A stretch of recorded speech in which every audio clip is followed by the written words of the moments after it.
Veja no ICL Notícias, segunda edição. Lira desafia Lula. Errará ainda mais. Presidente da Câmara dobra a aposta e diz que orçamento não é só do Executivo. Não subestimem esta mesa diretora, não subestimem os membros do Parlamento e dessa legislatura.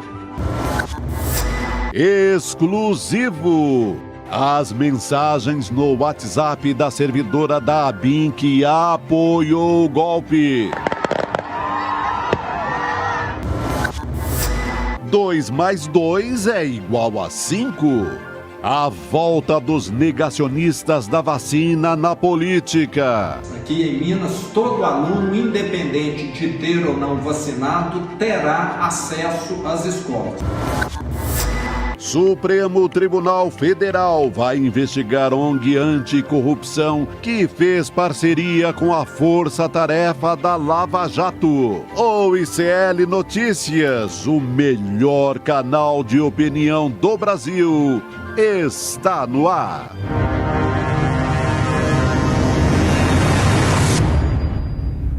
Olá, boa noite, seja muito bem-vindo, seja muito bem-vindo. ICL Notícias, segunda edição, está no ar. Estamos ao vivo nos canais do Instituto Conhecimento Liberta e Eduardo Moreira também no YouTube. Hoje, também no canal Com Brasil, rede de televisão pública e comunitária disponível em todas as operadoras de satélite. Hoje, que é segunda-feira, 5 de fevereiro de 2024, estamos começando mais uma semana. Boa noite, Chico Pinheiro. Boa noite, coragem, porque é segunda-feira, estamos começando mais uma semana e estamos começando mais um ano legislativo. E é disso que eu vou falar daqui a pouquinho. Exatamente, começando mais um ano legislativo com algumas declarações um tanto quanto curiosas. Estapafúrdias. Estapafúrdias. Difícil até descrever, né, o que foi. Vamos lá. Então, vamos o que lá. Disse Arthur Lira? Vamos falar disso. Abertura do ano legislativo, Câmara e Senado. E hoje o presidente da Câmara, o deputado Arthur Lira, resolveu fazer um discurso, até certo ponto, né, um discurso provocativo, um discurso de, talvez, declaração de guerra, ou uma bravata, uma ameaça. Vamos ver um pedacinho do discurso dele? Põe aí para nós. Errará ainda mais quem apostar na omissão desta casa, que tanto serve e serviu ao Brasil, em razão de uma suposta disputa política entre a Câmara dos Deputados e o Poder Executivo. Para esses que não acompanharam nosso ritmo de entregas e realizações, deixo aqui, humildemente, um importante recado.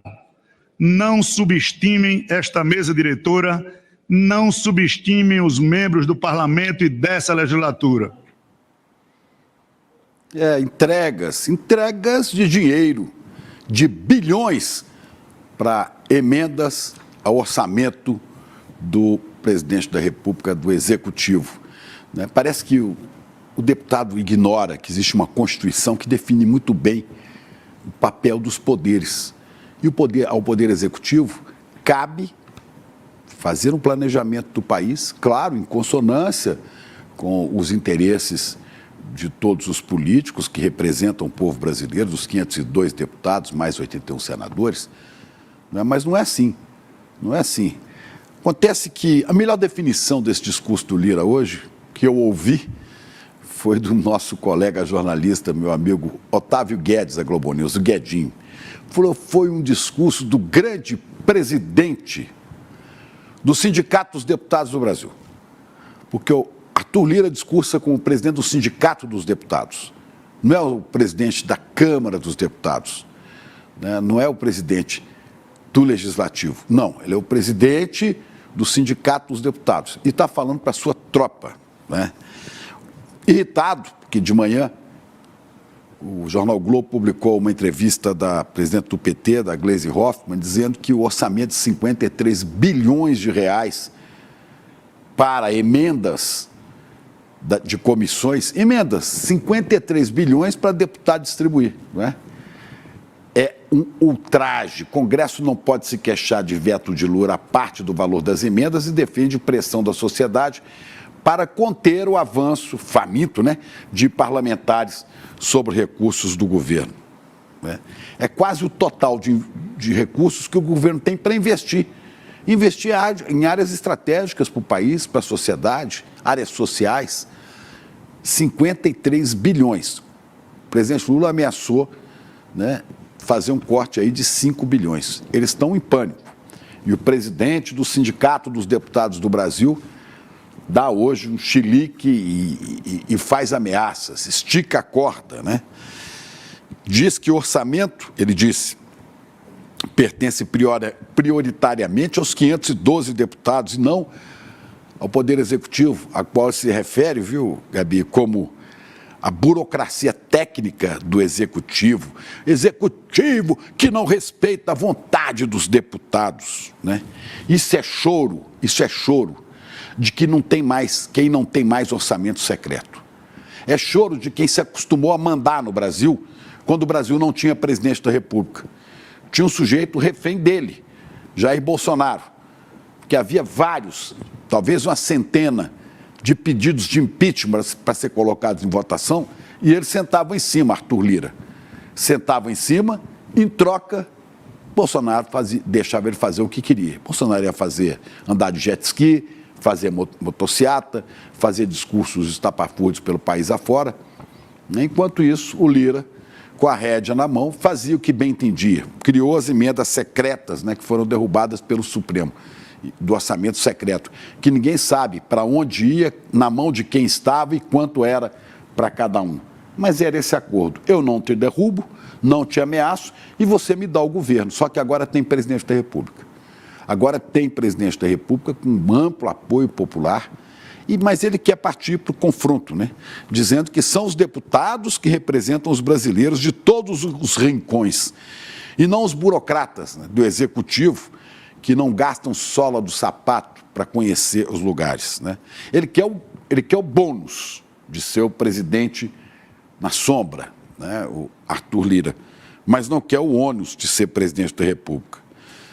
Não disse que faltava transparência no orçamento secreto, que faltava, né, real transparência e ética no trato com a coisa pública, com o dinheiro público. Agora ele quer tudo. Quer 53 bilhões, né? Já fez chantagem o ano passado inteiro, nomeando ministros do Centrão para mandar no governo, nomeou vários, ameaçou outros tantos, tentaram derrubar, e a gente sabe disso, a ministra da Saúde, uma competência, né? A ministra Anísia Trindade, que veio da Fiocruz, da Fundação Oswaldo Cruz, queriam derrubar porque o orçamento do Ministério da Saúde é grande e vai para todos os lugares do país. Queria botar um cupincha dele do Centrão lá. Né? A gente sabe que houve essa manobra, não deu certo, mas nomearam vários outros. É Fufuca, é um monte de gente inexpressiva na vida nacional. Agora ele quer derrubar o ministro Alexandre Padilha. Ele quer que o presidente Lula o troque, porque é o ministro da articulação política. Ele anda guerreando com o ministro Padilha, porque o ministro Padilha vocaliza o pensamento do presidente da República. Ele não quer isso lá, ele quer alguém que ele possa manobrar, manipular, né? Olha, é arrogância demais desse coronel das Alagoas, coronel dos kits robótica. Ele quer dinheiro para distribuir kit robótica ou coisa semelhante para o país inteiro. Kit robótica, senhor coronel de Alagoas, para cidades, né, que não tem nem luz elétrica em algumas escolas, nem água encanada, mas ele queria kits robóticas e quer manobrar esse orçamento, né? E a sua claque. Aí ele faz o discurso, é aplaudido pelo Centrão, né?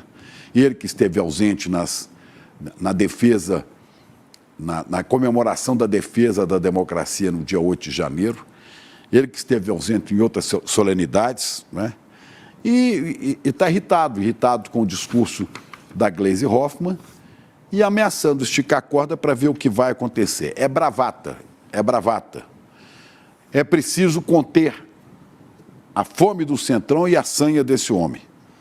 Né? O projeto do Brasil, senhor Arthur Lira, não pode ser, né, o somatório de projetos de prefeituras e dos seus caciques. Mas ele quer isso esse ano, porque ele faz prefeitos. E os prefeitos trabalham para os candidatos a deputado dele, para que se eternizem. Muita gente diz que o que ele está querendo aqui é garantir, fazer o seu sucessor, alguém que coma na mão dele. Né? Mas eu quero fazer um alerta, a gente que não se ilude.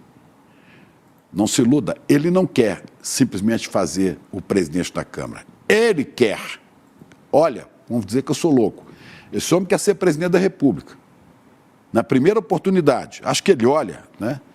E vai movendo a sua tropa nesse sentido. Acho que ele olha a história recente do país e fala, olha, hoje eu sou presidente do Sindicato dos Deputados, mas vou ser presidente da República, porque um obscuro deputado do baixo clero, um sujeito, né, obsceno, sem preparo nenhum na política, que nunca administrou coisa nenhuma, que ameaçou até atentados em quartéis, conseguiu virar presidente da República quando ninguém acreditava, o Jair. Por que eu não? Por que eu não? Pensa Arthur Lira. O projeto dele é ambicioso, não nos iludamos. Esse cara quer cavar uma possibilidade de vir a ser presidente da República.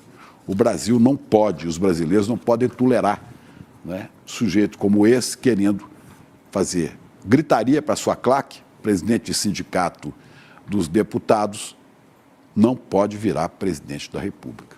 E é preciso estarmos de olho no Coronel de Alagoas. É isso. E vamos ficar de olho nele. A gente está de olho nele há muito tempo, né, seu Lira? É isso. É isso. E a gente vai recebendo as reações também, né, Chico? O que estão dizendo? Bom, a gente já teve Rui Costa, por exemplo, respondendo a ele. Alguns parlamentares já estão começando a se movimentar a respeito disso, mas Arthur Lira está achando... Ele achou, né, que ele ia fazer esse discurso e que não ia ter nenhum tipo de reação da bancada. Teve uma resposta já de pessoas do governo, né? Mas é isso, esse cara é perigosíssimo, esse cara quer ser presidente da República, vai mover a sua claque, já fez ministros e quer derrubar o ministro da articulação política do presidente Lula. O presidente Lula parece que resolveu não ceder às bravatas de Arthur Lira. Afinal, ele não tem nenhum processo de impeachment nas mãos de Lira para ele ameaçar, como ele fazia com aquele sujeito que gostava de motociata e de jet ski. Eu fico muito indignada, por isso que eu repito, sabe? É isso aí, vamos continuar, porque a gente tem ainda a BIM para continuar falando a respeito do escândalo da BIM paralela ou a BIM aparelhada. Juliana Dalpiva continua apurando tudo no entorno do desenrolar dessa história, o caso da espionagem ilegal durante o governo Bolsonaro. Olha só essa história que a Juliana apurou hoje. Uma servidora da BIM, casada com aquele subtenente do Exército, o Giancarlo Gomes Rodrigues, investigado por integrar esse esquema, contou num grupo de mensagens de servidores da BIM que frequentava as manifestações golpistas no QG do Exército em Brasília. Juliana Dalpiva, boa noite para você. Quero saber contigo todos os detalhes dessa história aí, hein? Cadê ela? Boa noite, aí. Ju. Quer dizer que essa senhora era uma das vivandeiras alvoroçadas que ficam às portas dos quartéis, né? Chico, eu vou me ater ao que deu para apurar, tá? Então, assim, o que eu soube concretamente na semana passada, investigando ainda os desdobramentos da operação, né? Tanto no Ramagem quanto no Carlos Bolsonaro, é que uma servidora que é casada com o Giancarlo, esse subtenente que a Gabi falou, ele foi alvo da investigação e foi a Polícia Federal, ao fazer uma busca e apreensão, achou um computador da ABIN, que entrou na investigação agora, né, quer se apurar quem usava de fato esse computador da ABIN, que foi apreendido durante a operação. E aí vieram várias informações sobre essa servidora, que a gente não vai falar o nome aqui, por uma questão de sigilo, respeitar o sigilo funcional dela, enquanto ela ainda não temos notícia de que ela seja formalmente investigada dentro desse inquérito, mas está sendo apurada essa questão do computador. E aí chamou a atenção um outro dado que aí é nossa apuração da minha coluna no iclnoticias.com.br, que ela costumava defender o Jair Bolsonaro em grupos de servidores da ABIN. E uma das revelações que eu achei assim, mais impactante, a gente trouxe até, consegui até um print de um trecho dessa mensagem, é que ela defendendo as pessoas que estavam na frente do QG do Exército lá, e que alguns ali estão presos, estão sendo investigados, estão sendo processados por participar de toda aquela destruição na Praça dos Três Poderes, no Supremo, no Congresso, no Palácio do Planalto, e aí ela escreve essa mensagem, né? Não são golpistas. Eu ia te pedir para ler mesmo, porque muita gente não acompanha a gente por imagens, então melhor ler mesmo o que a nossa produção colocou aí na tela. Vamos lá. Agora sim. A mensagem diz assim, né? Não são golpistas, são famílias indignadas com o que está acontecendo no país. Eu mesma já participei de inúmeras manifestações no QG. Então, assim, ela não chama de golpista e aí indignadas com o que está acontecendo com o país. Essa mensagem é do dia 9 de janeiro do ano passado, de 2023. Então, o que chama atenção, né? Quer dizer, em vez de ela estar preocupada com a destruição da Praça dos Três Poderes, né? Olha, a mensagem não são golpistas, as pessoas que estavam ali, tramando contra a eleição legítima do presidente Lula. Então, isso é uma questão, assim, que chamou muita atenção das pessoas no grupo, inclusive porque os servidores da ABIN têm um acordo de confidencialidade, tem uma série de questões ali de treinamento para discrição. Por que a gente vai respeitar o sigilo aqui também? Porque os servidores, quando eles passam no concurso, nem o nome deles vai para o diário oficial, eles são identificados por uma numeração. Se eu não me engano, é a matrícula. Mas tem todo um sigilo envolvido, porque o trabalho de inteligência de Estado justamente é esse, né? Agente secreto. Para que essas pessoas tenham esse cuidado. E aí, eu não sei se a nossa produção preparou aqui, eu acho que sim. Além dessa mensagem que diz respeito ao QG do Exército, ela também mandou outras mensagens anteriores, anos anteriores, 2020, 2021. Uma delas é sobre essa questão já preparando para a eleição, que está falando ali sobre o Bolsonaro saindo, sai o Ramagem, né? Vou ler a mensagem toda. Também precisamos nos preocupar com as futuras eleições presidenciais. Bolsonaro saindo, sai o Ramagem. Eu nunca vi aqui é DG, de diretor-geral, mais aberto às nossas pautas do que esse. Então, o tempo urge. 2022 chega aí já. Essa é uma das mensagens dela, de 2021, e ela também tem uma defendendo aquelas medidas absurdas do Bolsonaro contra o distanciamento social durante a fase inicial da pandemia, quando a gente não tinha vacina, não tinha nada. Acho que a produção vai colocar para a gente também. É um absurdo completo, né? Agora você veja o perigo, né? Ela defendeu o Bolsonaro, dizendo que ele estava preocupado com a questão econômica, sabe, Chico? Também bastante grave, né? Todos nós correndo risco de vida por um vírus que não tinha tratamento, não tinha cuidado, que a gente não sabia nem direito como tratar, e o presidente da República atentando contra a saúde dos brasileiros. Ju, só para te avisar aqui que a nossa produção me avisou que a gente não tem o print dessa terceira mensagem, mas ela está na sua reportagem, iclnoticias.com.br, né? Se você puder escrever para a gente, por favor. Eu quero chamar a atenção para esse portal onde a Ju escreveu a matéria. É o nosso portal, iclnoticias.com.br. É a melhor página de informação que você pode acessar. Toca para frente, Ju. Essa mensagem sobre a questão da pandemia, ela diz assim: não acho que é má fé e nem pouca capacidade de compreensão. Ele não se comunica bem. Ele precisa de um coach para auxiliá-lo na comunicação.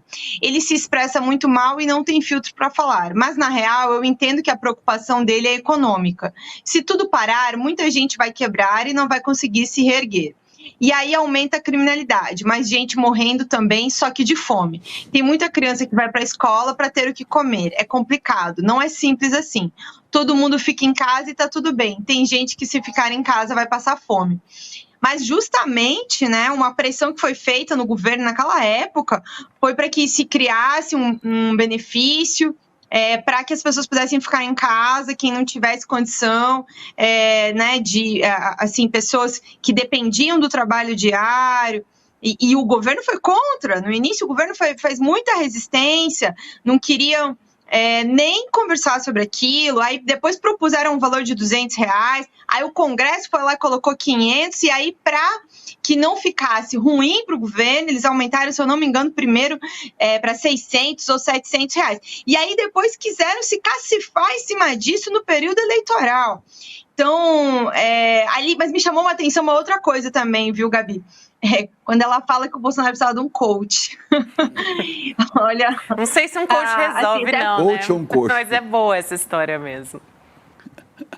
É bastante, assim, complicado tudo isso. E eu, assim, sei que todos esses detalhes estão sendo levados em conta desse comportamento, da investigação nos próximos dias. Eu acho que a gente deve ter uma pausa dela, né? Agora no período do carnaval, mas depois do carnaval a coisa deve esquentar. Mas deixa eu também trazer um outro detalhe, que eu acho que eu acho que eu recebi antes aqui um alerta de que a nossa produção tinha preparado. A posição do advogado Bernardo Fenelon, que atende essa servidora.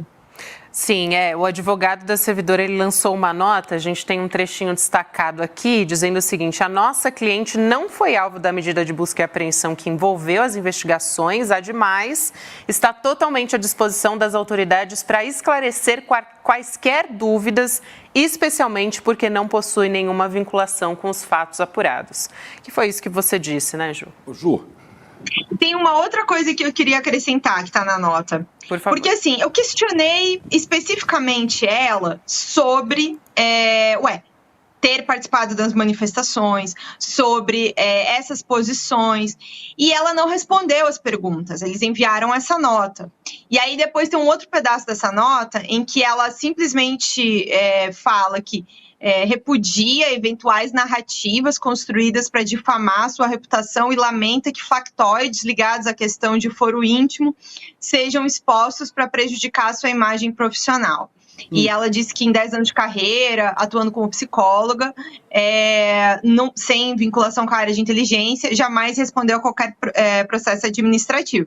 Mas não respondeu por que ia a manifestação golpista, né? Então, assim, isso está para longe de ser uma questão de foro íntimo para um servidor do Estado, ainda mais da ABIN. Pois ela tem que explicar por que ela cometeu crime. Porque é crime participar de manifestação golpista.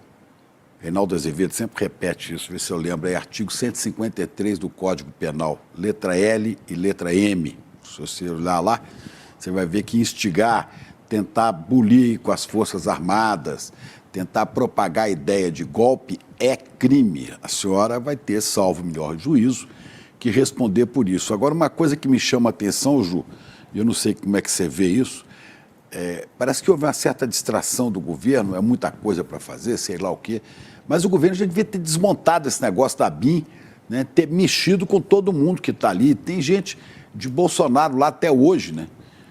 Tem gente golpista lá dentro, pelo que a gente vê até hoje. Por acaso descobrimos o que pensa esta servidora golpista, porque é golpismo isso, né? Quem incentiva grupo de arruaceiros em porta de quartel está propondo golpe. Ela disse que não é golpismo, mas não respondeu as perguntas. Salvo o melhor juízo, senhora, eu acho que isso é golpismo. A senhora deve ser acusada por isso, né?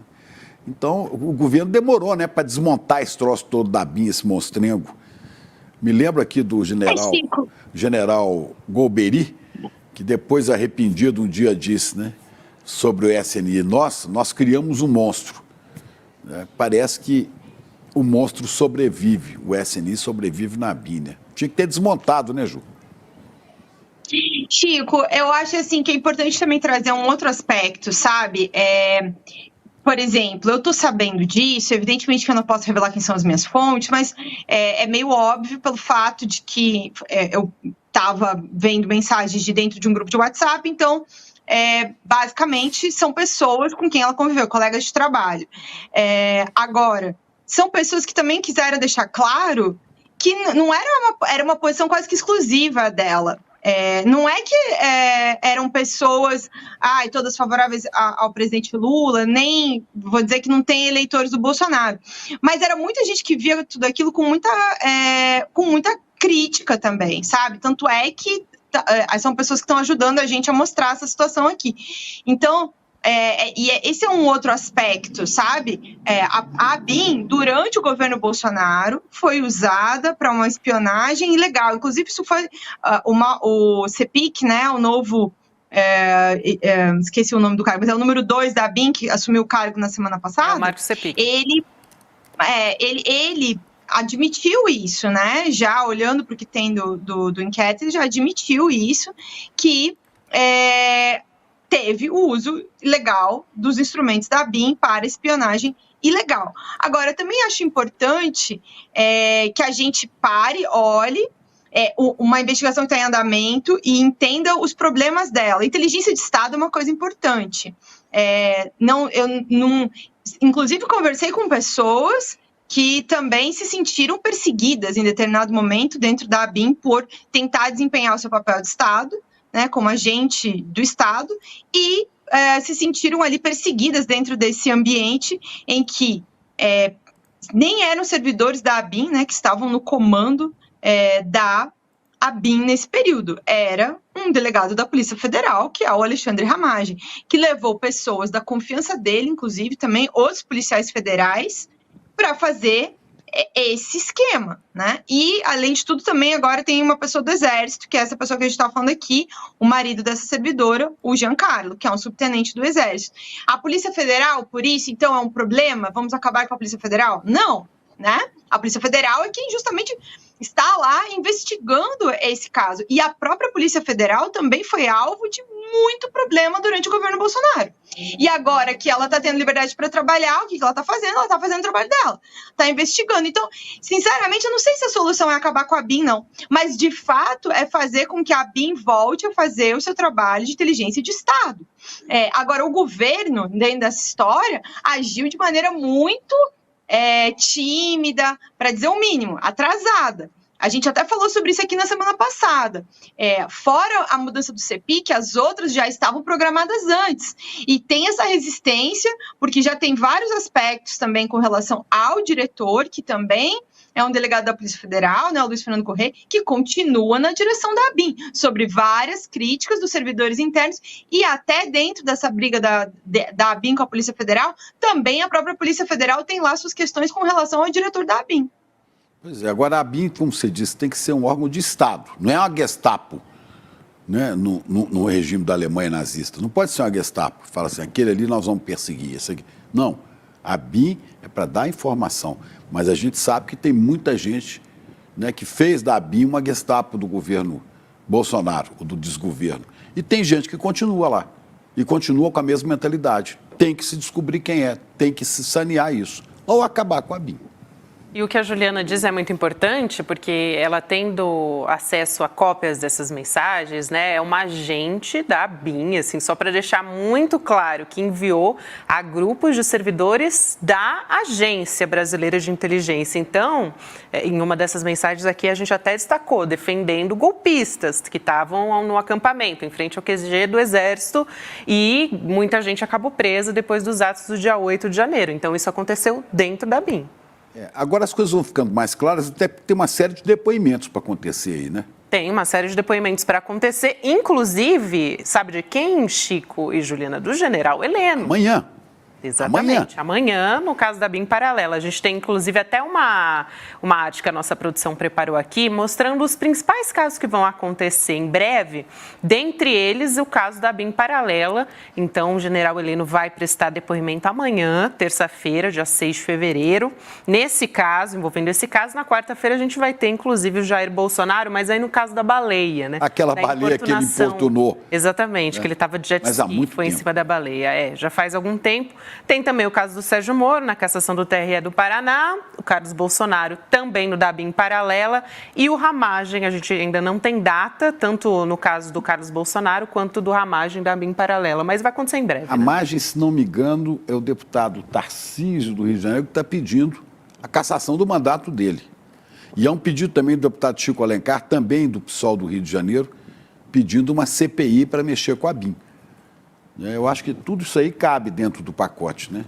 Mas o Ramagem é outro que arranjou esse emprego de deputado, incentivado por Bolsonaro, ele que começou como segurança do Bolsonaro, com Polícia Federal, né? E agora estão pedindo a cabeça dele, porque se tinha uma BIM paralela, se tinha uma Gestapozinha, né, bolsonarista, tem que tirar esse cidadão da vida pública, não pode. Mas tem que, claro, dentro do devido processo legal.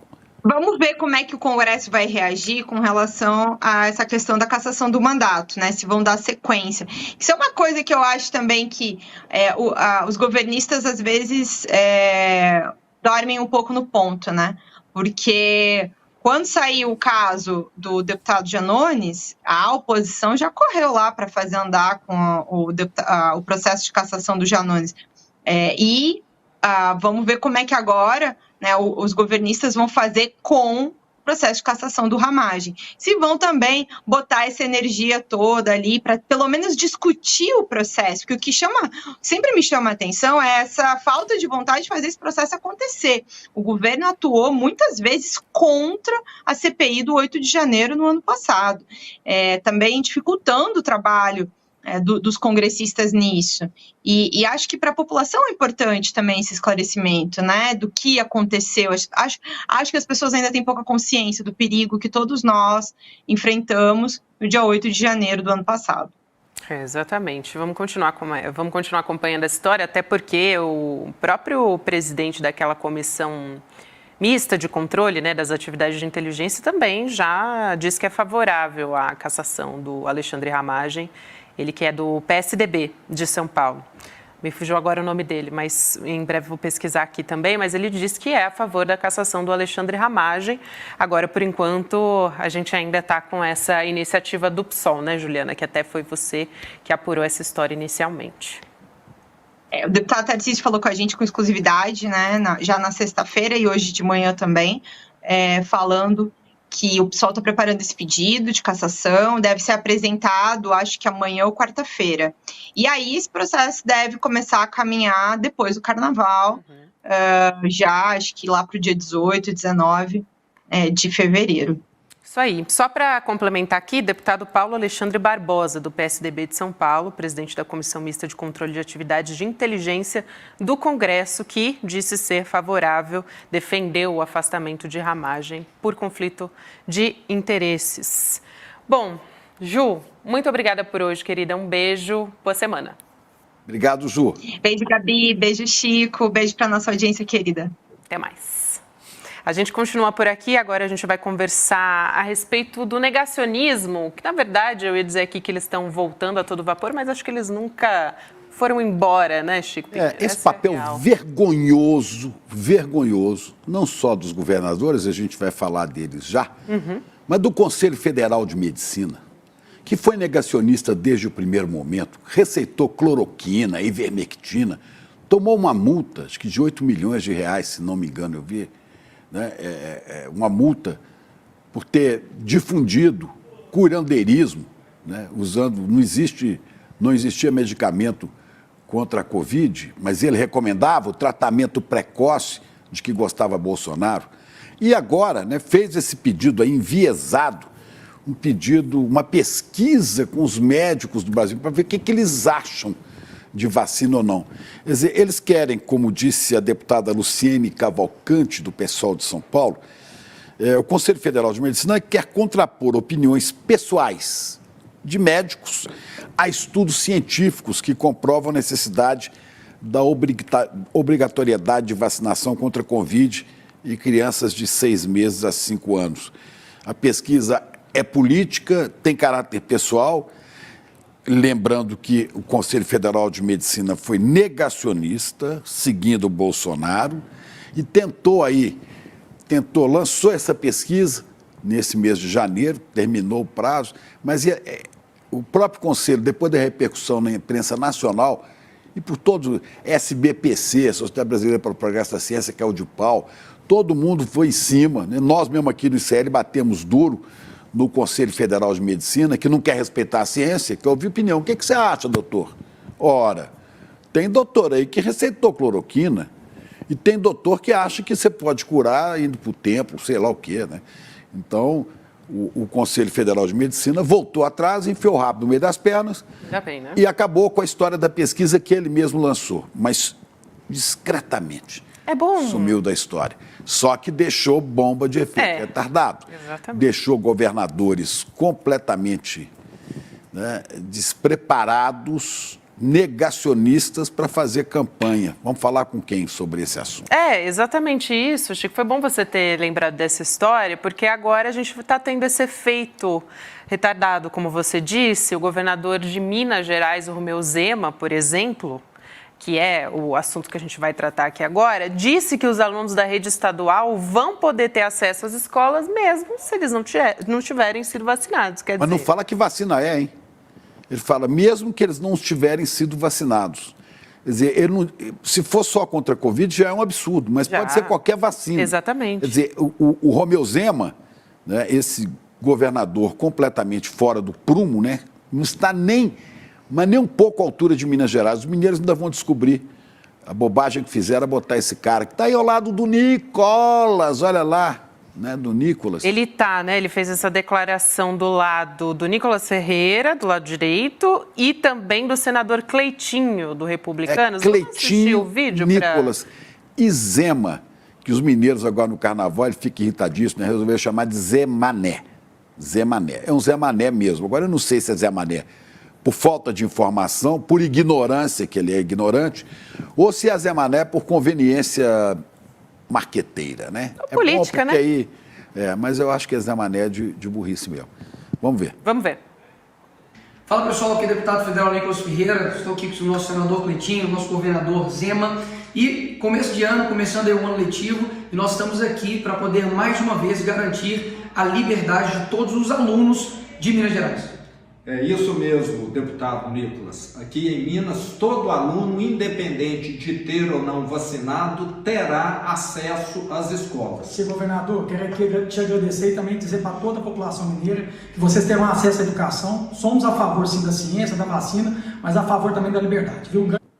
Bom, além dele... Nicolas, deputado, acho que mais votado de Minas Gerais, se não me engano, foi mais votado do Brasil. Esse Nicolas Ferreira. Foi Aquele que falou que ele era Nicole, né? E o outro é o Cleitinho. Cleitinho é senador da República. Pode, gente? Pode. E o Zé Mané Tatu, porque eu me lembrei do Jeca Tatu do Monteiro Lobato, o Zé é uma espécie de Zé Mané Tatu. Zé Mané Tatu, Nicolas e Cleitinho. Defendendo uma campanha anti-vacinas. É um absurdo, para dizer o mínimo. Vamos chamar o Chico Sá para contar essa história para a gente. Boa noite, meu querido. Boa segunda-feira. Boa noite, Gabi. Boa noite, Chico, querido. Boa noite, audiência de todo o Brasil. Salve, meu xará. Salve, salve. Pena que para falar de um assunto que dá até um desgosto, né, Chico Sá? Porque não é nem só o Zema, tem o governador de Santa Catarina, o Jorginho Melo do PL. Conta pra gente aí essa história, por favor.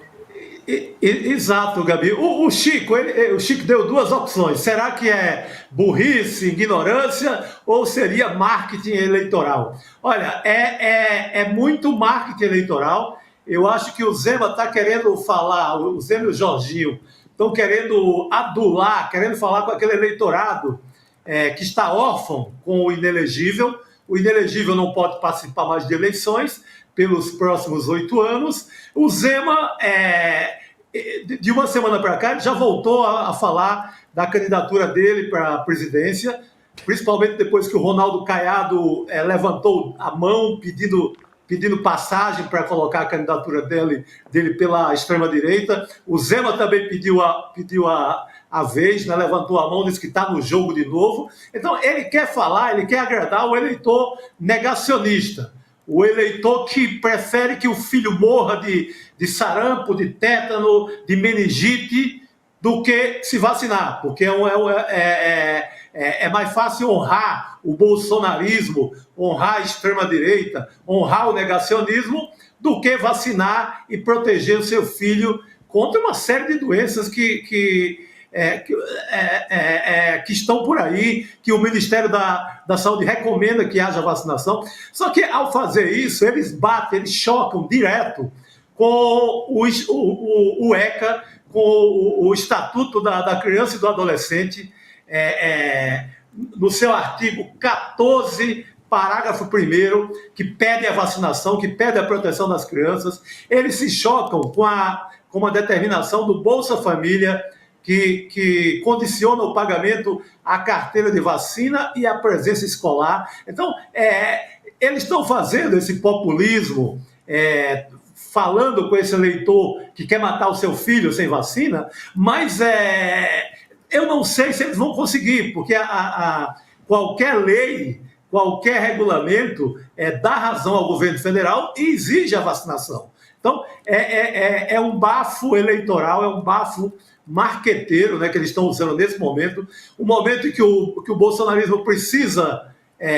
de engajamento para que não seja esquecido. Então, eles aproveitam, Chico, essa questão marqueteira é muito forte, mas irão enfrentar seguramente a parte legal, né, que não permite, e eu não sei se a família mais humilde, se vai preferir receber o Bolsa Família ou obedecer ao Zema, obedecer ao Bolsonaro, obedecer a esses dois parlamentares aí, e não vacinar seu filho e não receber um recurso que é tão precioso na vida das famílias. Eu acho que, na hora H, vai ficar só como barulho eleitoral e nada mais.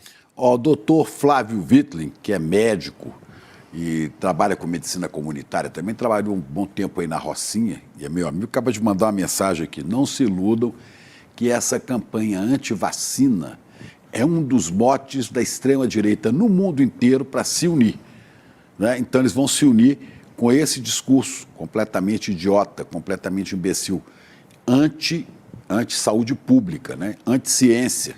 Agora, como você disse, Chico, isso afronta a lei, o Estatuto da Criança e do Adolescente. Então seria necessário que o procurador federal, procurador da República em Belo Horizonte, em Minas Gerais, ou a Procuradoria-Geral da República imediatamente tomasse providências e mandasse isso aqui, apurasse isso e mandasse para o Supremo julgar, né?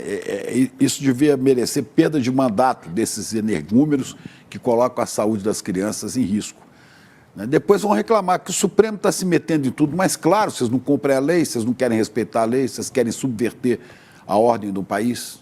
É isso. Claro, Chico, não tem outra. O Ministério Público Federal existe para isso, para ser forte nessa hora, e já entra de sola e acaba com essa história que é completamente eleitoreira, né?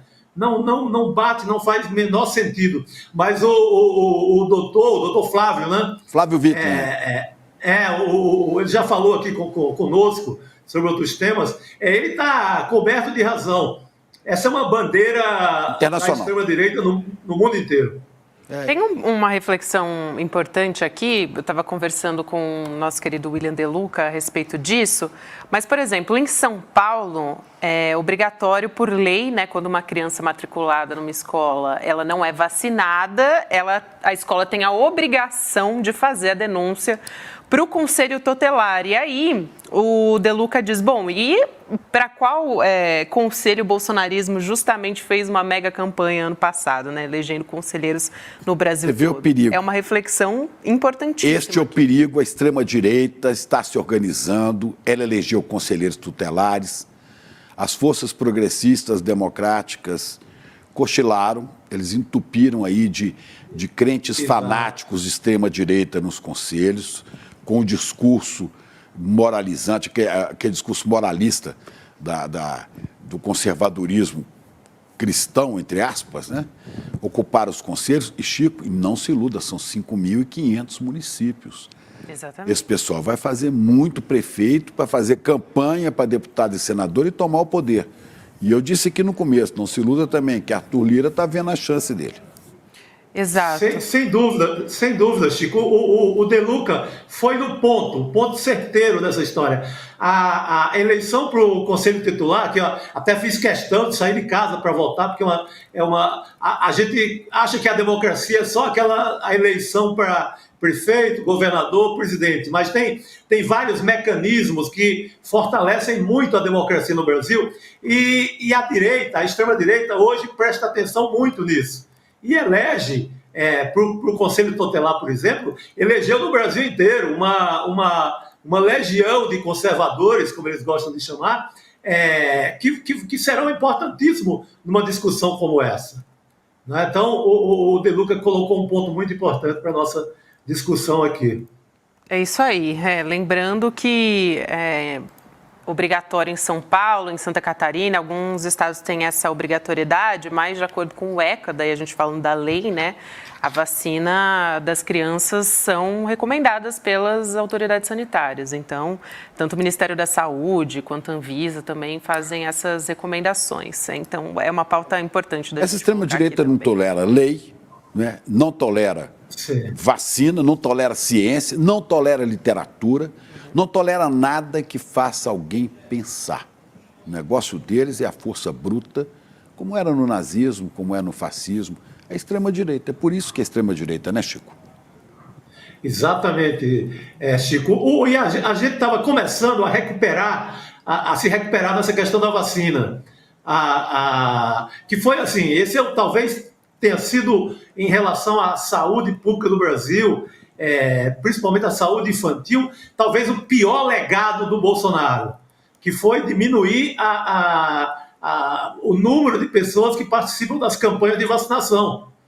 A gente está com uma falha de cobertura de vacinação infantil gigante. Exato. Mas, graças ao trabalho da doutora Nise, no Ministério da Saúde, começamos a arrumar a casa, a dar um jeito. O Zé Gotinha entrou em campo, voltou a ser um personagem importante para a meninada e tal. A gente estava começando a corrigir esse buraco, esse erro tremendo do governo Bolsonaro. Aí vem esses governadores irresponsáveis a favor da morte com esse discurso agora, né? Seja um discurso eleitoral, seja negacionista, seja o que for, é um discurso muito irresponsável.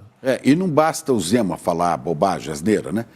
Tem também esse governador de Santa Catarina, que com justiça tem um sufixo diminutivo no nome, que politicamente é um homem de pequeníssima estatura, é o tal do Jorginho Melo, do PL. Ele também anunciou a mesma medida. Olha aí, olha o que ele fala.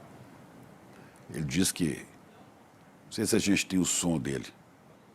O Jorginho Melo, ele também anunciou a mesma medida, né? No fim das contas, que o Romeu Zema, lá em Santa Catarina, 25 prefeituras fizeram essa mesma coisa. Inclusive, o nosso site, o ICL Notícias, ouviu o ex-ministro da Saúde, o José Gomes Temporão, e aí ele fez uma fala muito importante, dizendo, além de uma postura irresponsável, que é não vacinar as crianças, trata-se de crime contra a saúde pública, a segurança e a vida das nossas crianças e adolescentes, né? A gente tem artigos do Código Penal dizendo que não pode expor a vida ou a saúde de outros a perigo, que é o caso da criança, né? Se tem uma criança que é responsável, o adulto é responsável pela vida dela, inclusive suscetível à pena de prisão, e o Estatuto da Criança e Adolescente também prevendo sanção, né, multa de 3 a 20 salários mínimos, inclusive até pode perder a tutela ou a guarda como resultado dessa sanção. Porque não é só a Covid, não, é Covid, é sarampo, claro, poliomielite. Quer dizer, são várias doenças que podem Chico, voltar. a meningite está matando no Brasil, Chico, sabe? Então, quer dizer, não é só a negação da ciência. Se a criança não vacina, pega sarampo, vai para a escola, contamina as outras, e esses governadores, né, que agem à maneira de energúmenos, se não são de nascença, agem como se fossem, né, eles pregam isso. Olha, vamos ver de novo, agora tem som, vamos ver o Jorginho boa, falando aí. Quero falar com você, catarinense, um assunto importante.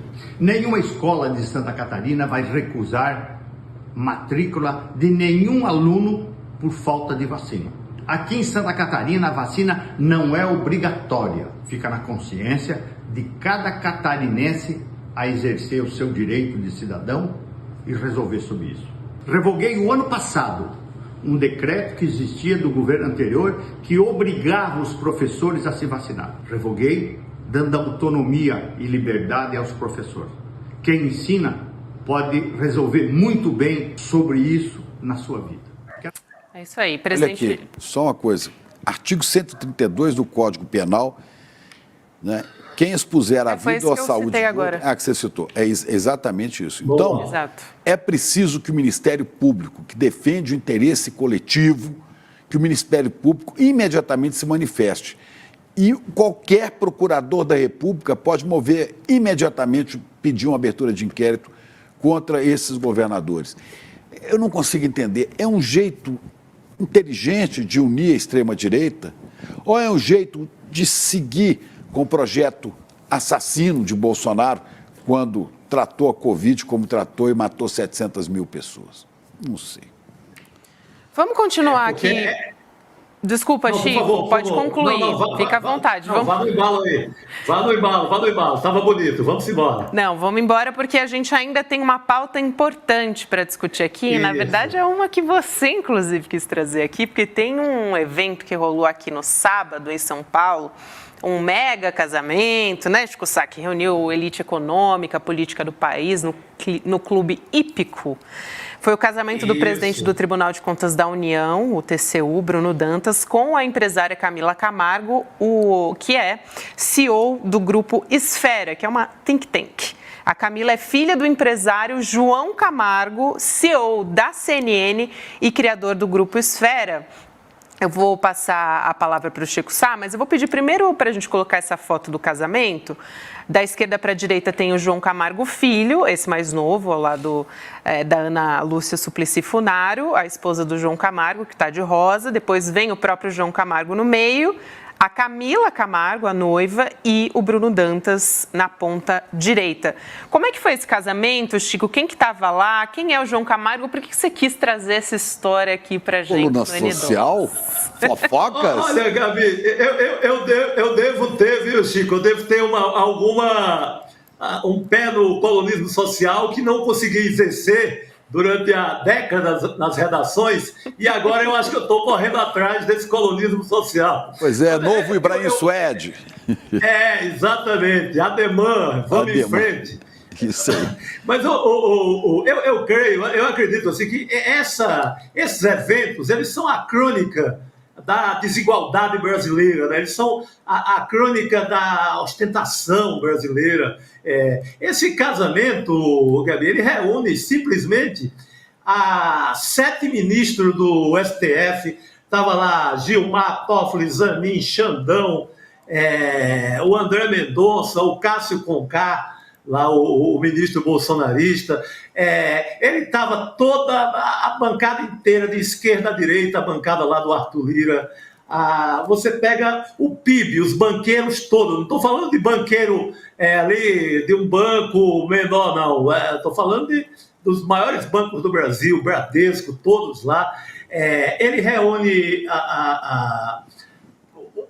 o governo Lula, tinha 12 ministros do governo Lula, de esquerda, de direita, de centro, o vice-presidente Alckmin. Assim, esse casamento é aquele casamento que reúne todo o poder, e ele mostra muito a ocupação de poder do João Camargo, inclusive passando para trás o concorrente dele nessa área, que era o João Dória. O João Dória com a Lide. A Lide é quem fazia... que liderava, digamos assim, que era campeã nessa história de reunir poder judiciário, executivo, governos, o poder, né? Quem tem grana ou quem tem poder no Brasil. Fazer aqueles eventos aqui no Brasil e fora do Brasil, que são, na verdade, são eventos de lobby pesado, lobby brabo. É lobby para valer, não é questão de amador. E o Grupo Esfera, ele toma esse troféu de campeão do João Dória e hoje é o principal foco, é o principal ponto de lobby pesado no Brasil. Quem quer negociar com o governo, quem tem causa instâncias superiores até da justiça, e no TCU, que é mais louco ainda, e que gera um conflito tremendo de interesse, mais ainda a partir de agora, qualquer empresário, qualquer pessoa que quer se aproximar dos poderes em Brasília, procura hoje a Esfera, e não mais obrigatoriamente a LIDE. Então, por isso que eu resolvi trazer esse assunto da importância que tem esse grupo agora, que é do João Camargo, pai da noiva. A noiva, na verdade, é quem é a executiva do grupo. O João Camargo, ele é presidente da CNN, como você falou, Gabi, e ele tem um passado, assim como o passado da grande parte desses lobistas no Brasil, ele tem um passado que o condena.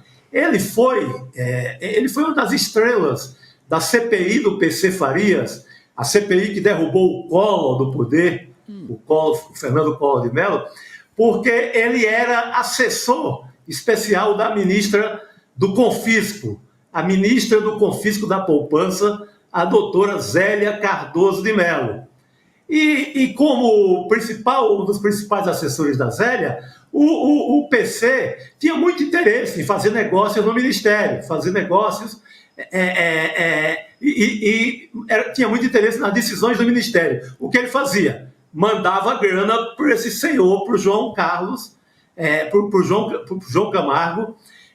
A CPI encontrou 250 mil só de um cheque, era um cheque que chamava na época cheque fantasma, que eram os cheques do PC Farias. Então, ele foi incriminado, ele conseguiu se livrar, assim como a Zélia também, beneficiados, inclusive, pela própria morte do PC. Quando o PC morre, parte dos processos são arquivados e o João Camargo conseguiu sair dessa história toda, mas respondeu a vários inquéritos em Polícia Federal, Procuradoria-Geral da República, mas hoje é esse senhor aí que recebe simplesmente toda a República na festa de casamento da filha com o presidente do TCU. Como alguém chamou a atenção, né? É bom que a gente está acostumado a ver isso, mas não presta atenção nisso. Toda a elite branca do país. Toda a elite branca, né? Sem contar que nós somos aqui 3 brancos, mas é a elite branca que se acha dona do país e se bobear, viu, Chico, até os serviçais aí, os garçons, então, são brancos também, porque eles não toleram negro. Exatamente. Chico, e mostra como funciona a elite, né? Agora você tem uma família dona da maior empresa de lobby do país, a Esfera, com a filha casada com o presidente do TCU. Esses empresários ligados à Esfera têm assuntos também ligados ao TCU e assim segue o grande festival de patifarias do Brasil. É isso. Esse o meu interesse em trazer esse tipo de crônica aqui dos poderes. Fundamental, Chico, principalmente para a gente entender. Tem que olhar com esse sarcasmo, com essa ironia, né, que muitas vezes a gente viu, por exemplo, no Stanislau Ponte Preta, quando escreveu o Festival de Besteira que assola o país.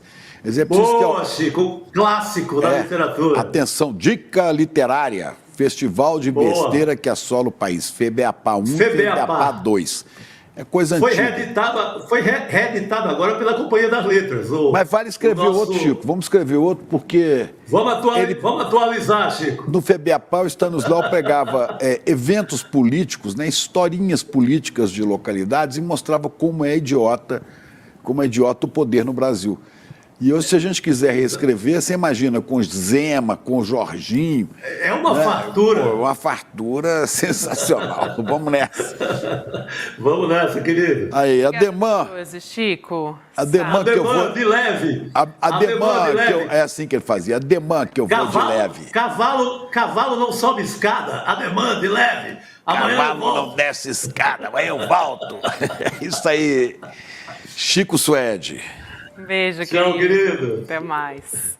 A gente, inclusive, vai conversar com o Cacai agora. Ele esteve no casamento também. Antônio Cacai. Carlos de Almeida Castro estava também no casamento. Conta pra gente, conta tudo o que rolou lá por trás, nos bastidores, Cacai. Boa noite, Cacai. Você ainda está sem som pra gente, hein?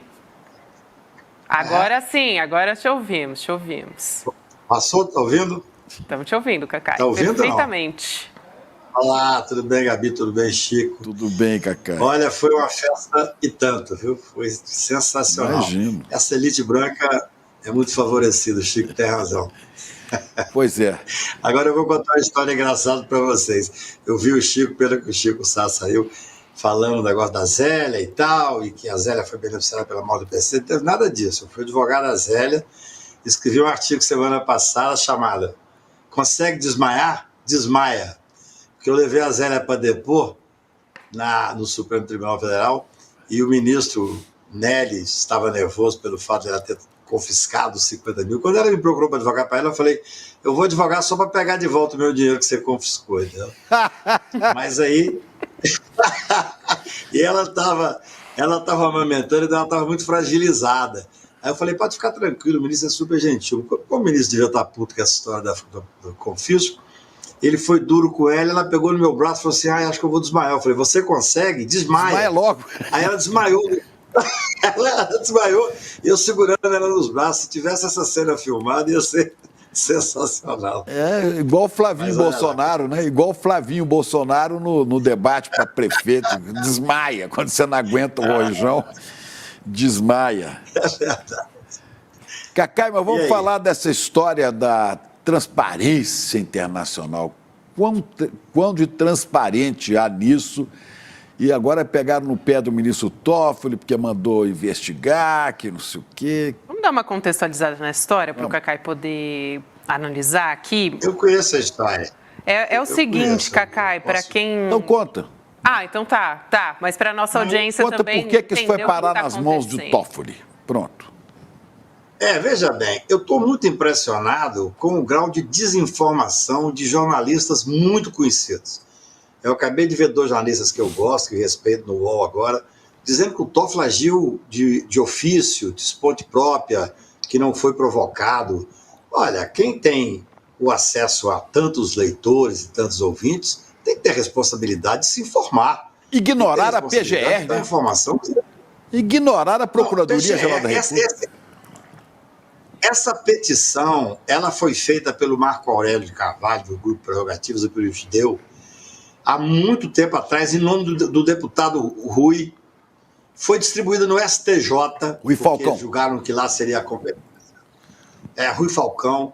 No STJ houve uma investigação, houve manifestação duríssima do Procurador-Geral da República, Gabi. Estão dizendo que foi esponte próprio do Toffoli. Olha só, o doutor Aras, que era o Procurador-Geral da República, foi ele que pediu para ir para o Supremo e que fosse distribuído ao doutor Toffoli, depois de uma manifestação do presidente do STJ, do ministro Humberto Martins. O que o Toffoli fez agora foi simplesmente pegar o que já estava colocado nos autos, depois de uma longa investigação. Olha só, eu vou ler para vocês aqui um trecho pequenininho do Procurador-Geral da República que está sendo omitido pelos principais jornalistas brasileiros. O Aras disse, evidente que uma organização privada irá administrar e aplicar recursos de 2,3 bilhões nos investimentos sociais previstos no Acordo de Leniense, sem que se submeta aos órgãos de fiscalização e controle do Estado. Isso é o Aras dizendo. A Transparência Internacional é uma organização não governamental internacional sediada em Berlim. Cuida-se de uma instituição de natureza privada cuja fiscalização escapa da atuação do Ministério Público Federal. Ora essa, fez muito bem o ministro Toffoli de determinar, ele não fez nada mais, nada menos do que determinar a investigação. Ele não quebrou conta de ninguém, até porque não foi pedido. O ministro Toffoli agiu dentro da absoluta legalidade, dentro da competência que ele tinha enquanto ministro supremo. Nós temos que ver que essa petição foi dada entrada por um deputado federal, junto ao Superior Tribunal de Justiça, com manifestação do presidente do Superior Tribunal de Justiça, alegando que poderia haver sérias irregularidades, 2 bilhões e 300. No fundo, Não, é só para quem está nos acompanhando entenderem da onde veio esse enrosco, né? Porque acho que recebemos algumas mensagens aqui no chat de que ficou um pouco confuso. O ministro, essa história que o Cacai está explicando aqui agora, o ministro do Supremo Tribunal Federal, pode deixar que eu vou contextualizar aqui, Cacai, já passo a palavra para você. Como é que isso começou, de onde começou? Isso. O ministro do Supremo Tribunal Federal, Dias Toffoli, ele determinou hoje a abertura de uma investigação sobre a atuação dessa ONG, Organização Não Governamental, a Transparência Internacional do Brasil, que vai ser investigada como eventual apropriação indevida de recursos públicos pela organização e seus respectivos responsáveis também. Isso envolve essa relação da ONG com o Ministério Público Federal em casos como Operação Lava Jato, também a Greenfield. E aí agora o Cacai está trazendo esse contexto aqui justamente em cima dessa notícia. Vamos de baixo para cima. Primeiro, você tem a questão da Transparência Internacional Brasil, que é ligada à Transparência Internacional, tem sede em Berlim. Né? Essa transparência, ela entrou na suspeita, ela estava mancomunada com Deltan Dallagnol na Lava Jato, né? E havia mais de 10 bilhões de reais serem pagos por empresas acusadas de corrupção em acordos de leniência. Então, as empresas teriam que dar 10 bilhões. E 2 bilhões e 300 iriam para uma fundação que ia fazer escolas, cuidar para combate à corrupção. E aí surge a história de que a Transparência Internacional, ela nega que ela seria beneficiária, ela ia organizar com Dallagnol essa fundação de 2 bilhões e 300 milhões de reais. Então, quando essa história surge, essa história vai aumentando, o deputado Rui Falcão, né, mandou isso para o presidente, para o ministro do Superior Tribunal de Justiça, Humberto Martins, que gostaria que isso fosse investigado. Isso foi para a Procuradoria-Geral da República, que encaminhou para investigar esse assunto, encaminhou ao Supremo. E o ministro Dias Toffoli, então, disse, está certo, vamos abrir esta investigação. Hoje, a Transparência Internacional no Brasil, né, que é uma entidade um tanto esquisita, que tem viés ideológico, sim, né, ela agora soltou há poucos dias uma pesquisa de percepção de corrupção. Não é uma pesquisa de quanto de corrupção que tem no país, não. É de como as pessoas percebem. Mas ouviu só gente do mercado financeiro. Você não sabe bem, não tem transparência nenhuma nessa entidade. Então é por isso que agora estão chiando e botando a culpa no ministro Toffoli. Toffoli me pegou isso e falou assim, tem que investigar. Algo a completar aí, meu querido Cacai? Sigo o relator. Então vamos. Acompanho o relator porque você definiu bem exatamente o que aconteceu. É muito interessante porque alguns jornalistas aí, viúvas da Lava Jato, estão com a indignação enorme porque o Toffoli ousou pedir determinar uma investigação a pedido do Ministério Público Federal, já com manifestação do Superior Tribunal de Justiça. Não tem nada demais, gente, não há nenhum pré-julgamento. Eu tenho uma cópia de parte dos processos, daquilo que não está em segredo de justiça, e tem lá, inclusive, diversas mensagens trocadas entre Deltan, que é chamado de Delta pelo diretor dessa organização, dessa ONG, onde esse diretor explica para ele como é que ele deveria agir para que não tivesse nenhum problema. Nós estamos falando de 2 bilhões que seriam não totalmente organizados, mas que seriam também tratados por uma entidade que não pode ser investigada pelo TCU, que não pode ser investigada pelo Tribunais Brasileiros. Fez muito bem o ministro Toffoli ao determinar a abertura da investigação. Não há pré-julgamento nenhum. Cacai, vai ser investigado.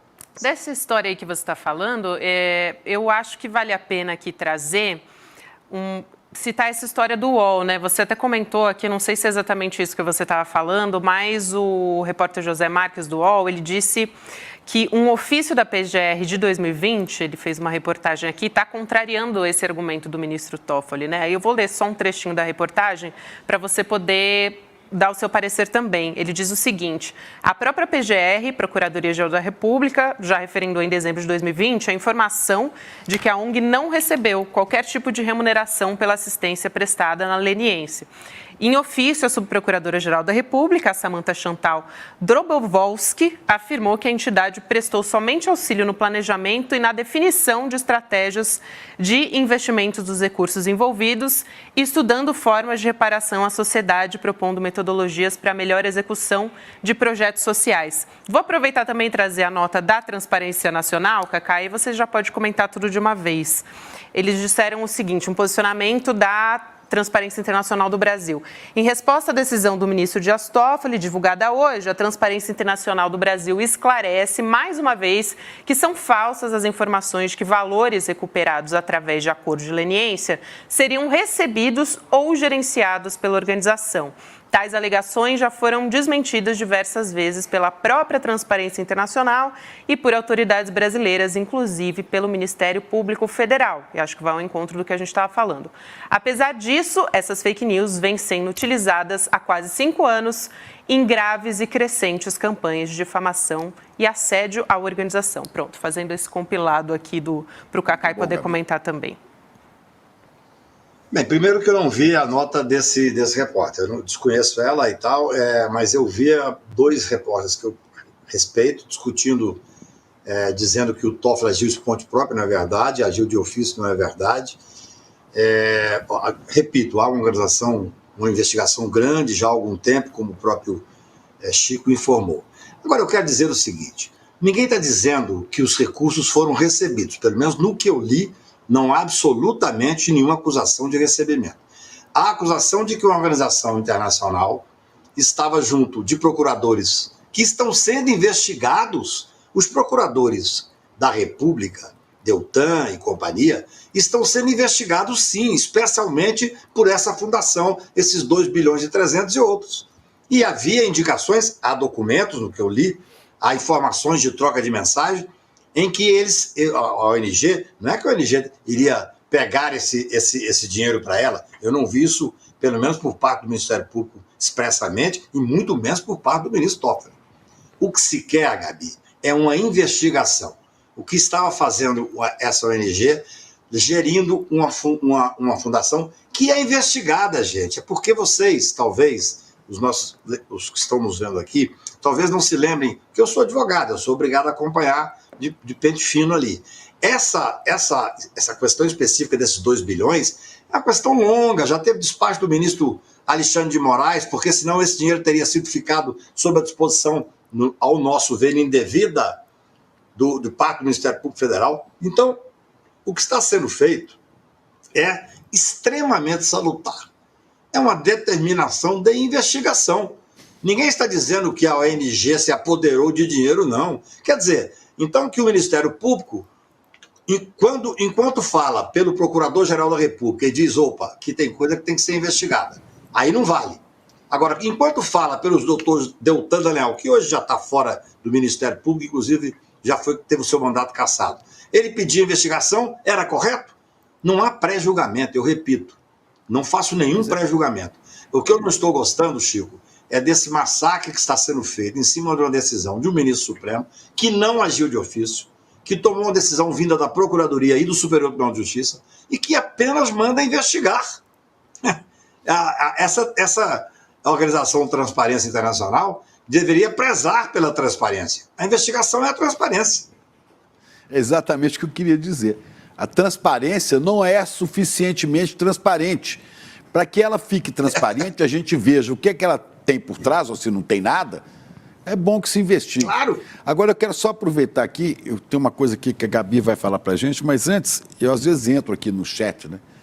Tem uns bolsonaristas no chat que entram provocando, e outras pessoas também que estão aqui me atacando e tal, que eu falei muito, que eu não deixo você falar, que eu não deixo a Gabi falar, não sei como é que a Gabi aguenta o Chico. Eu quero que esse pessoal aí, né, os bolsonaristas eu nem vou falar para eles, mas eu quero que os outros entendam que eu sou jornalista, né? E o Cacai tem as informações dele, eu tenho as minhas, a Gabi tem as dela, e cumpre a mim ser o mais didático possível. Me pediram, tenta contar a história com princípio, meio e fim, porque muita gente não está entendendo. Então, esse pessoal que enche o saco aqui, né, que fica, de vez em quando eu vejo, né, perguntem a Gabi se ela está muito incomodada com essa participação. É isso, é para tentar clarear, é para tentar trazer informação. Eu fico dia e noite lendo, pesquisando, checando coisa, telefonando, para trazer informação para vocês. Eu não sou aqui um cara que faz pergunta, né? Eu sou um jornalista que traz informação. Agora, vamos trazer mais, inclusive? É isso que eu queria, você que você é tão importante aí. Exato, é mais ainda para o Cacá poder comentar a nota da JIF Investimentos sobre essas declarações da Transparência Internacional, que a gente trouxe agora há pouco. Ele diz o seguinte, é bem forte, inclusive, essa declaração, Cacá, ele diz, a Transparência Internacional mente. A ONG tentou insistentemente se apropriar de recursos do acordo de leniência da JF e de outras empresas. Foi o próprio Bruno Brandão, em pessoa, e aí um parêntese aqui, porque a gente está falando do Bruno Brandão, ele é diretor da Transparência, que está citado nessa nota. Em pessoa, então ele disse, foi o próprio Bruno Brandão em pessoa quem indicou à JF os dados da Transparência Internacional para receber o depósito de recursos do acordo de leniência, enquanto era estruturada a fundação planejada por ela para gerir os valores. E aí, enfim, a nota é bastante longa, mas diz que essa reação da Transparência Internacional contra qualquer tipo de escrutínio legal, as atividades demonstra que ela não está comprometida com os valores que prega, foi o que disse a nota da JIF Investimentos. Cacai. Olha, eu acho muito interessante a nota. Repito, não conheço a nota, mas o que você está lendo aí é de uma seriedade enorme, né? Porque é alguém que houve... que foi procurado exatamente pela transparência. O que, gente, é importante é que haja uma investigação. Eu não quero fazer nenhum pré-julgamento, porque, pelo que eu li, existem indícios seguramente, de ilícito de situações gravíssimas. Porque você tem troca de mensagens entre esse senhor aí, inclusive, que eu não conheço, Bruno, e o Deltan, que ele chama de Delta, onde ele instrui um pouco o Deltan como é que deveria agir. E nós estamos falando de um assunto que pode até não ser muito conhecido do grande público, mas que é muito conhecido dos advogados que questionam a Lava Jato há muito tempo. Muito conhecido, que é a possibilidade do grupo da República de Curitiba se apoderar de 2 bilhões e 300 milhões de reais para fazer, é quase um fundo partidário, para fazer política. Nós temos que voltar atrás e ver em que época que isso se dava. Isso se dava na época que esse senhor que está aí se julgava o todo-poderoso do Brasil. Ele queria pegar parte do dinheiro da leniência para poder fazer política. Essa que é a questão. Por isso, esses 2 bilhões e 300, eu não tenho certeza se é exatamente dessa leniência, mas houve inclusive um questionamento sobre isso no Supremo Tribunal e há um despacho do ministro Alexandre que diz respeito a esses valores bilionários. Estavam sendo um fundo, veja só, por que o Ministério Público vai gerir um fundo com essa quantidade de dinheiro sem dar explicação? Eu vou lhe dizer uma coisa aqui, Gabi, e a você, Chico, e especialmente aqueles que estão nos ouvindo. O ex-juiz Eduardo Apio, da 13ª Vara, que infelizmente foi afastado, uma das questões que ele disse que iria colocar a pratos limpos era o dinheiro que não estava suficientemente explicado que foi obtido nesses acordos lá na 13ª Vara. Não estou dizendo a leniência não, que a leniência nem é da 13ª Vara. Mas então, olha a gravidade do que nós estamos tratando. E veja bem, eu fiquei realmente um pouco indignado como advogado que atua na corte, porque eu não poupo o ministro Supremo, eu não poupo o Supremo Tribunal Federal, sou um crítico do Supremo Tribunal no mais das vezes, mas eu gosto que as coisas sejam feitas com clareza, com objetividade e com responsabilidade.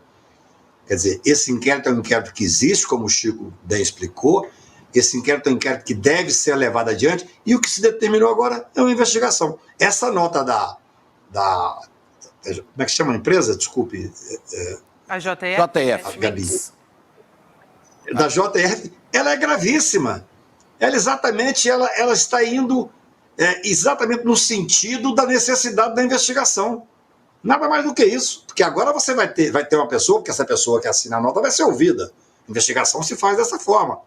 E vai dizer, vem cá, esse próprio diretor da transparência o procurou, queria, de alguma forma, dar palpite na gestão do dinheiro. É isso que se está tratando. Nós estamos falando, Gabi, de 2 bilhões e 300 milhões que, na minha visão, aí a responsabilidade é minha do que eu digo, estava sendo usado, e seria usado, se não fosse o Poder Judiciário, por esse cidadão aí que coordenava um grupo de indigentes intelectuais instrumentalizando o Ministério Público para poder fazer política. É bom que se investigue. Inclusive, a gente está convidando aqui o Bruno, né? Isso, Bruno... exatamente. O Bruno, que é justamente o diretor da transparência, que foi citado nessa nota da JF, Chico, que eu comentei agora, é o Bruno Brandão. Bruno Brandão. Estão convidando para vir aqui explicar. Ninguém está acusando a transparência, né? Não estamos acusando, botar a mão dinheiro nenhum. Não, a gente também não tinha, porque tem uma nota deles aí dizendo que eles não tinham intenção. Uai, ótimo. Então explique aqui, está à disposição. Não sei se vem. O Lira também está convidado, viu? O presidente da Câmara, Coronel das Alagoas. Se quiser vir aqui conversar com a gente, vai ser um prazer. Cacá, e se o Bruno topar vir amanhã, você também está convidado para falar, fazer pergunta para o Bruno. Vai ficar bem transparente a transparência, tá bom? Dependendo da hora, já está aceito. Você sabe uma coisa, Chico? Durante o tempo da Lava Jato, que eu corri o Brasil fazendo palestras e debates em televisão, em rádio, em universidades, eu várias vezes os desafiei, esse Deltan, Moro, para um debate. Nunca nenhum aceitou. Chegaram a marcar algumas vezes, eu ia, mas eles não iam. É uma transparência estranha. Você já desafiou no foro. Reinaldo Azevedo cansou de desafiar no foro. Né? Aliás, o Moro está devendo para o Reinaldo até agora uma resposta que o Brasil inteiro quer saber. Em que página do processo tem prova contra o Lula? Processo que botou Lula na cadeia. Né? Você também quer saber isso. Né? Isso aí o Moro não vai contar nunca porque não tem. E o Nassif também já chamou os dois para explicar. Citaram, inclusive, o Nassif aqui no nosso chat. Também falaram do Nassif, que já fala dessa história há bastante tempo. Bom Nassif vir também. Vamos perguntar, vamos ajudar a transparência internacional a ficar mais transparente. Né? Sem dúvida. E tem uma história também, né, Chico, antes da gente encerrar, que a gente queria ouvir do Cacai, né, sobre uma ameaça que ele vem recebendo. Pois é, Cacai, você publicou isso, né? Uma gravação, você contando que você estava marcado, um homem marcado para morrer. Que história é essa, Cacai? Gente, essa é uma história tão estranha, assim, eu fiquei muito contrariado depois de ter falado, porque isso gera uma insegurança familiar grande e tal e tal. Mas quando eu vi o depoimento do Alexandre de Moraes dizendo que tinha informações, e ele é talvez a pessoa que mais tem informações, porque ele que preside o inquérito, que ele seria morto em praça pública, aquela história que existia um plano para enforcá-lo ou matá-lo indo para Goiânia. Eu estava em Paris e fui falar na mesma hora em seguida, eu estava meio impactado com essa história do Alexandre, realmente me impactou. E eu me lembrei, e aí falei, que eu fui procurado por um cidadão muito conhecido, que era sócio da família Bolsonaro, e ele queria que eu advogasse para ele contra a família. Eu falei, olha, não vou advogar, eu sou advogado de defesa, eu não gosto de fazer acusação, eu não trabalho com delação, era um pouco de delação e tal. E aí ele me disse, olha, deixa eu lhe dizer uma coisa, talvez eu vou te contar uma pequena história que te sensibilize. Eu participei de mais de uma reunião onde eles diziam que após a vitória, a consolidação desse grupo fascista no poder, algumas pessoas seriam alvos, algumas de assassinato, outras de plantação através da polícia deles. Aquilo me chocou um pouco e tal, mas eu não sou, eu sou de Patos de Minas, não sou de ficar assustado com essas questões, não. Foi a primeira vez tampouco, né, Cacai, que você passa por isso. Bem? Também não é a primeira vez que você passa por isso, né, Cacai? A questão maior, Gabi, foi que isso me veio à cabeça logo após a fala do Alexandre. Aquela fala do Alexandre foi uma coisa muito forte. E aí eu comecei a receber telefonemas depois de solidariedade de pessoas que realmente diziam, olha, seu nome estava marcado, tanto é que determinado amigo meu tinha me dito, não, a gente já estava organizando para você sair do Brasil e tal e tal. É um momento que espero ter ficado para trás do país, sabe, esse momento de ódio, um momento em que foi inoculado o rancor, o ódio, fez muito mal para todos nós. Felizmente, eu costumo brincar o seguinte, depois que passa, a gente pode fazer brincadeira com isso. Mas na hora é um pouco chocante você ver que existe um grupo. Cacai. E eu, como sou um cara que escrevo muito contra a milícia, que eu digo que a milícia saiu daquele espaço que ela sempre teve do Rio de Janeiro para ocupar os palhaços no governo federal. Eu recebi de muita gente, inclusive o diretor da Polícia Federal, dizendo: olha, você tem que ter cuidado quando você fala de determinados grupos, você fala de milícia. Eu tenho muitos amigos da Polícia Federal e pessoas que eu respeito muito, que me ligam e falam assim: olha, eu acho que sua coragem está exagerada. Mas eu acho que o tempo já mudou um pouco, nós estamos convivendo com ares mais democráticos, sem que a gente precise ter essa preocupação a esse extremo, né? Mas vamos voltar um tempo onde era. Mas não podemos vacilar não, viu, Cacai? Porque a extrema-direita se organiza, ela não foi de onde saiu, para o ralo, não foi não. Está aí botando as caras, tem eleição, tem Arthur Lira comandando a Câmara, apertando o governo, ameaçando o governo. Eu acho até que pode ter pretensões de ser presidente. Quer dizer, nós estamos numa situação complicada, velho. Não está fácil, não. Não é fácil. Mas eu acredito que já deu uma distensionada razoável, sabe assim? Eu acho que nós temos que entender que o Lula fez uma fala mais ou menos sobre isso recente. Nós estávamos vivendo um momento de uma tensão tal que realmente não é, tanto é que houve a tentativa de golpe em 8 de janeiro, que não é certo você desprezar certas ameaças. Você tem que ter cuidado com elas. Evidentemente, eu não sou um homem atrevido a ponto de me expor. Mas, felizmente, você sabe uma coisa, Gabi? Hoje eu fui numa reunião e entrei no meu escritório aqui, no shopping, eu vou pouco lá, que eu trabalho mais em casa, e veio uma senhora simples, muito simples para mim. E ela pegou na minha mão e falou assim: Cacá, eu rezo todo dia para você. Porque eu vejo você falando e falo: meu Deus do céu, não é possível que ele contenha essa coragem. Não, eu acho que um momento era necessário fazer o enfrentamento. Espero que agora a gente volte para o limite das ideias. Se o Lira quiser ser candidato, ele tem todo direito, é presidente da Câmara. Eu acho que, desde que nós estejamos no mundo democrático, eu não tenho nenhuma preocupação com o debate democrático, o debate aberto. O que nós não podíamos era nos acovardar no momento em que o ódio estava dominando o país. Com certeza, Cacá, e com certeza a gente deixa a nossa solidariedade aqui também, né, Chico? Porque apesar Sempre, Cacá a gente está de ombro a ombro, juntinho, o tempo todo.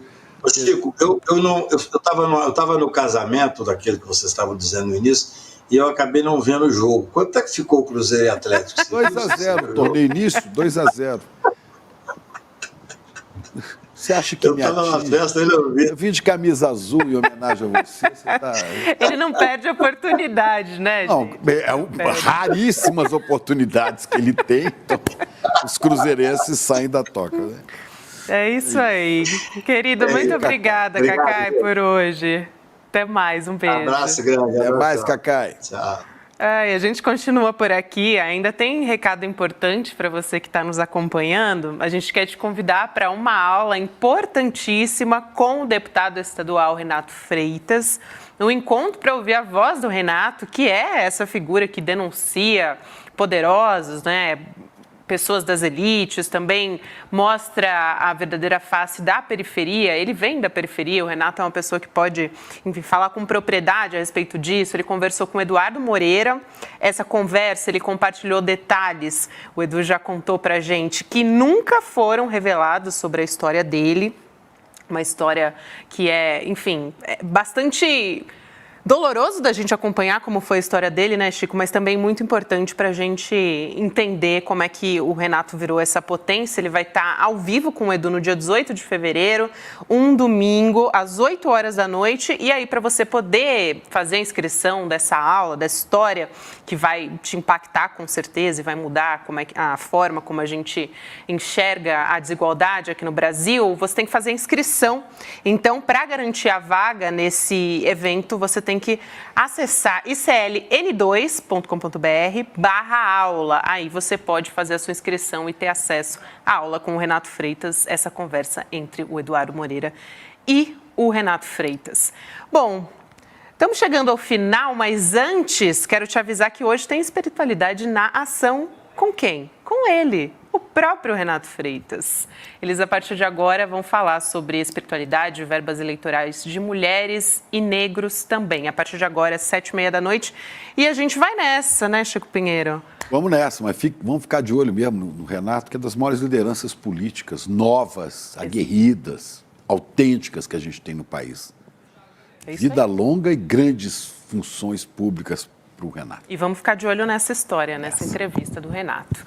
Muito obrigada a você que me acompanhou até aqui nos canais do Instituto Conhecimento Liberta e Eduardo Moreira. Também você que nos acompanhou pelo canal Com Brasil. Amanhã a gente está de volta a partir das 7 horas da manhã com Desperta, Leandro Demore. Depois tem CL Notícias, primeira edição. E por aí vai, porque a programação é longa e a gente volta também. Um beijo, até amanhã. Ele é hoje uma das vozes mais importantes da periferia e da política brasileira. Por expor a podridão e o jogo de poder que acontece, as pessoas têm tentado censurá-lo de todas as maneiras, inclusive com práticas extremamente racistas.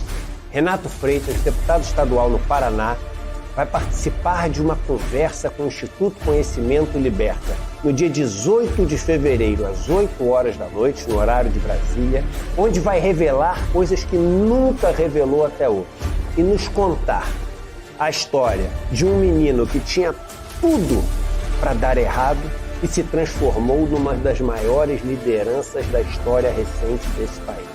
Você não pode perder. Se inscreva agora no link aqui em cima ou aqui embaixo e participe gratuitamente desse encontro histórico.